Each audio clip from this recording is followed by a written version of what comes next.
Gardening is more than just a hobby. It's a way to connect with nature, nourish your body, and bring a bit of magic into your everyday life. Let's dive into the magic of fruit gardening. Growing your own fruits ensures access to organic, pesticide-free produce. Homegrown fruits are rich in vitamins, minerals, and antioxidants. While the initial investment might be significant, the long-term savings are considerable.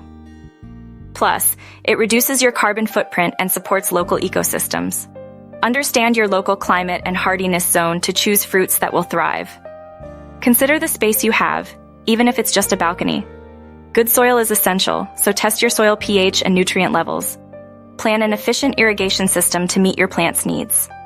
Berries like strawberries and blueberries are great for beginners. Tree fruits like apples and cherries require more space but offer bountiful yields. Grapes and kiwi can be grown on trellises. In warmer climates, consider citrus fruits or figs. Plant fruit trees and bushes in early spring or fall. Proper spacing and regular pruning are crucial. Use organic fertilizers like compost and manure.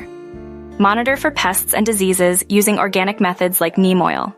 Hey everyone!